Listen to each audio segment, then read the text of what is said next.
可以提一点啊，就是刚才有好一些朋友在问，就是说我们这个 slides PPT 可以哪里下载？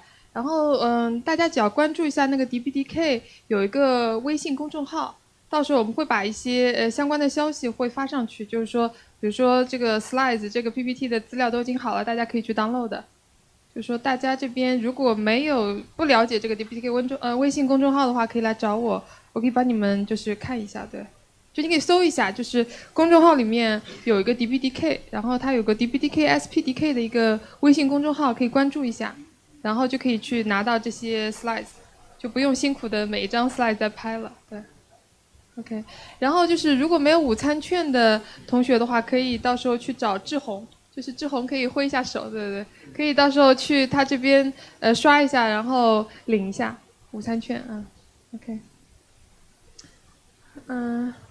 大家尽快就位吧啊，因为这个接下来就是说可能还有1个多小时是午餐时间啊。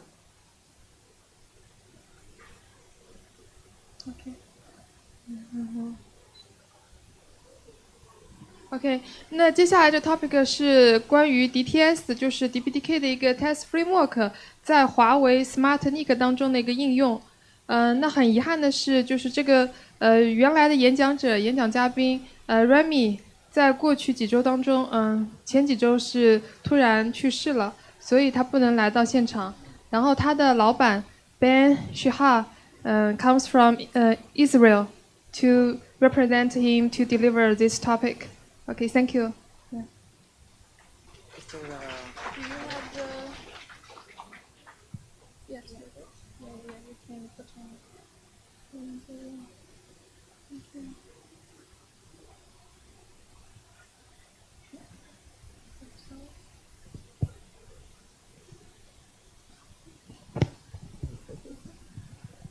Can you hear me? Yeah, you can loudly. Hello? Hearing me, right? Hello, everyone. My name is Shahar, and today we're going to speak about how and why we should use DTS as part of DPDK PMD CI/CD. But before we start, I would like to take a few minutes of your time and first thank the organizers for making this happen, and to talk about the original speaker, Rami Rosen. As you already probably know, Rami Rosen has passed away last month, on May 26th. That dreadful event has left us overwhelmed and caught us by surprise. Rami was a friend. Rami was a colleague. He was a person that was always willing to assist anyone, anytime, no matter how busy he was, and he always did it with his big smile on his face. I want to share with you some of the experience I had working with him. Rami was a guy that I could always rely on. When he was around, I always knew that the task is going to be done on the highest quality and on time. He had a target in his life to make the world better, to share his knowledge with everyone. So he wrote a book that was sold all around the world because he was a fountain of knowledge. When Rami was around, I always felt safe that the task will be done and in the highest quality there is. At that morning that Rami didn't arrive to work, I felt like I got a kick in my stomach. And later on, when I learned that Rami has passed away, I understood what a big part of us we have just lost. So I decided in his memory to give this presentation today, to add yet another thing to his big legacy.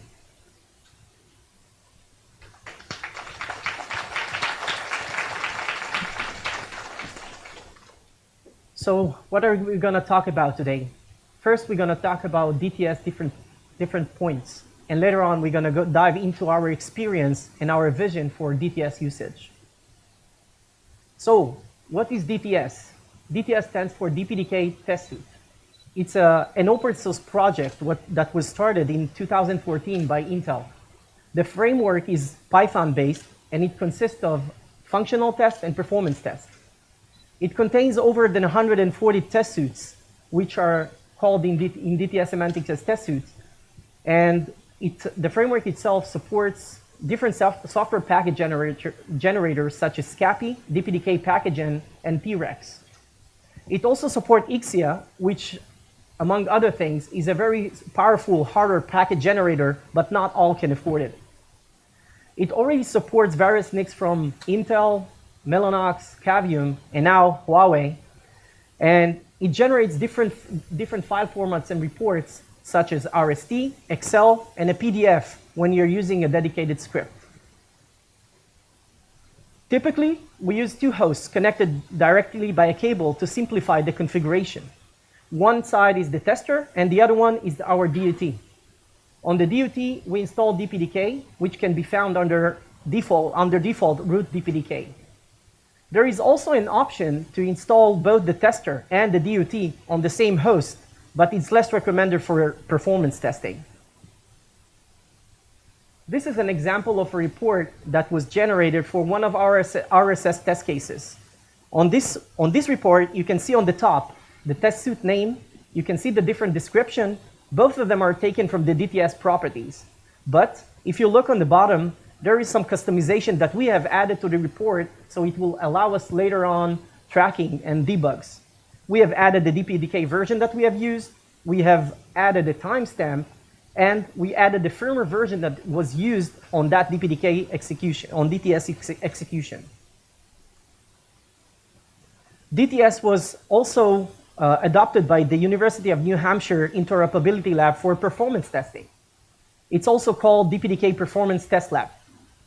So for each patch that is sent over the mailing list, there is an automated performance regression that is being launched. Later on, the results are being integrated back to the patchwork, and the results are being published on the DPDK performance public site. The degradation and/or boost in the performance will be seen in percentage to a relative known baseline that was assigned originally. Today, this is done for a variety of Intel and Mellanox NICs, and if you would like your hardware to be supported by the lab also, you need to engage with the lab and send them the relevant hardware. If you want more information, you can see on the bottom, I have added a link to get more information regarding this. So this is how it looks like on the public website, on the Performance Lab. So on the top, you can see the dashboard and all the different patches and their status.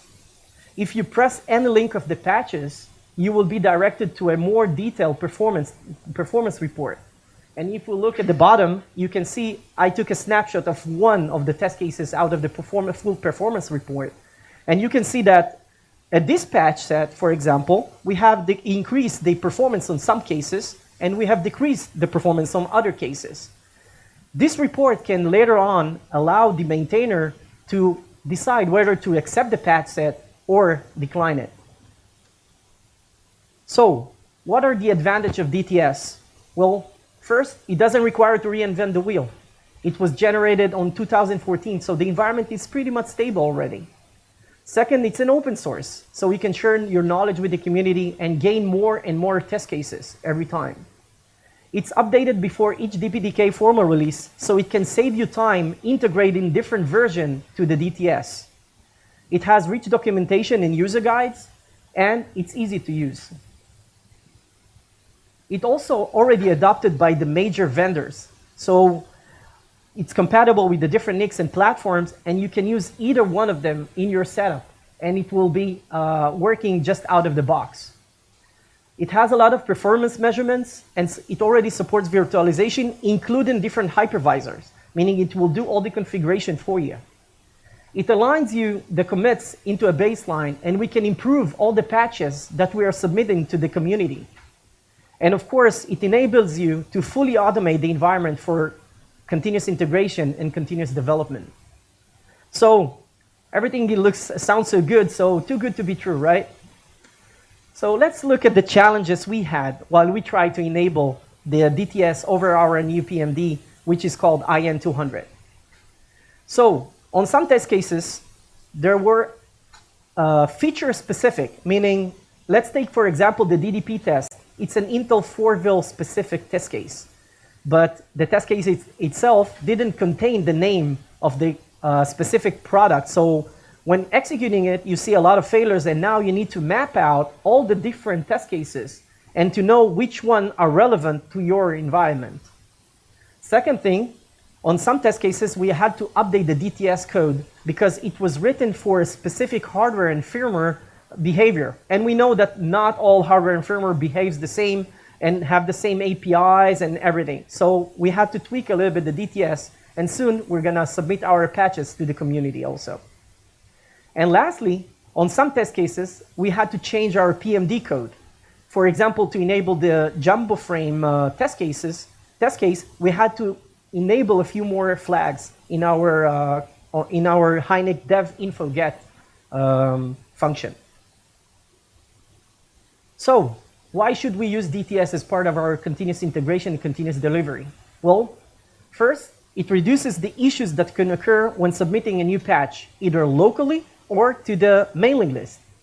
Of course, when doing that and you're fixing all your issues, you can submit a higher quality patches and avoid later on ping pong fixes. You know, like every time you find something else, you add another patch set and another one.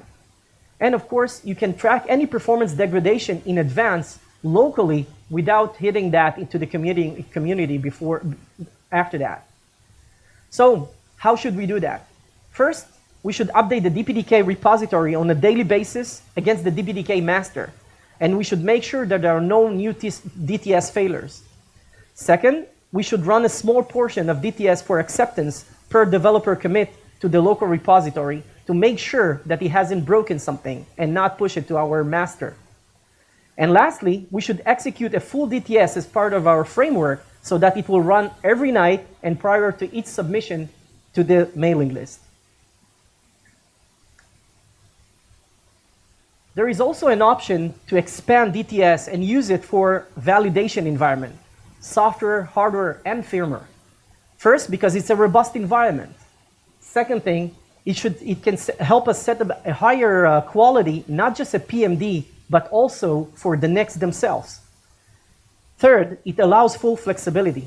Remember, we're working in user space, meaning we're working straight above the hardware and firmware. We don't have any kernel services or any agents that can interfere with our testing. So it allows the validation team a much more flexible environment.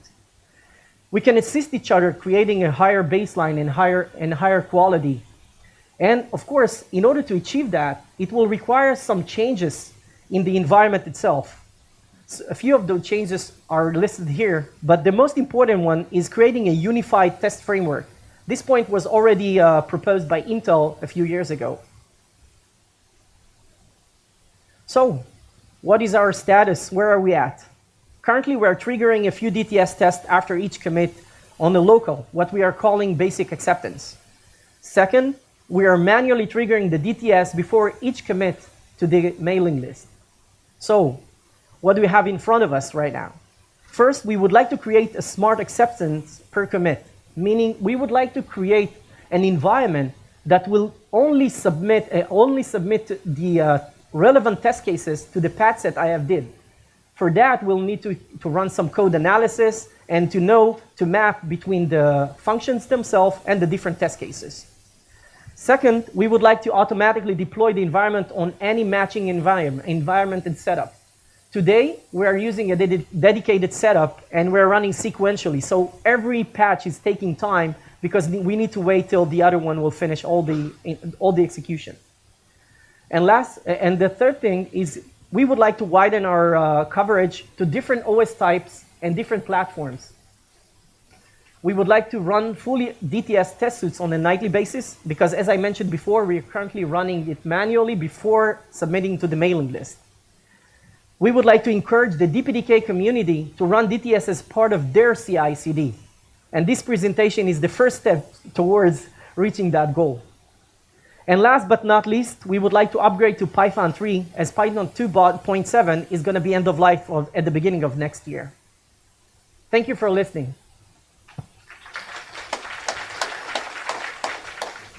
Yeah, thank you, Ben. Sure. Any questions? Okay.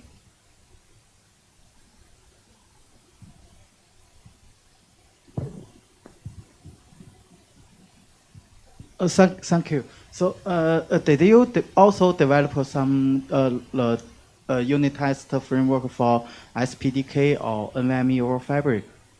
No, currently we're focusing on DPDK because we want to enable the full DTS test suits over the Hynix PMD. Once we're going to finish that, we're going to progress to others, of course. But it's a very good point that it should be expanded to SPDK and NVMe. Okay, thank you. Yeah. Any other questions? What's your feeling on the unit test case coverage in DTS? Do you think what's there actually covers sufficiently the kind of feature set of the kind of common variety of NICs, or do you think what's your feeling on is there a sufficient corpus of tests there to give you confidence that when you add a new feature or add a new PMD that it's going to be sufficiently tested? I can tell you from our experience that at first we had a lot of test failures, and once we stabilized the DTS environment, we have seen that it cleaned up pretty much, let's say, 95% of our issues. So it's a pretty much robust environment, but it requires more development because not all the different cases are being covered. So if you want additional features to be more stable, you need to add your own test cases and, of course, share it with the community.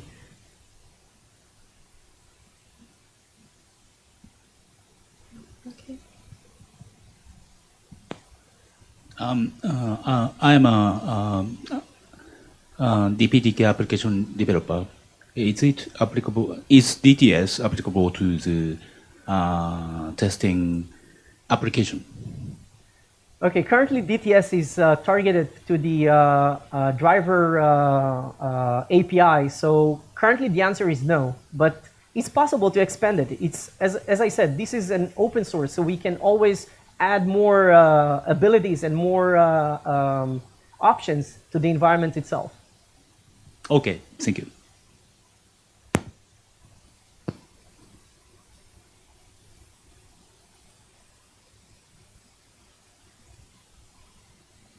Okay, thank you.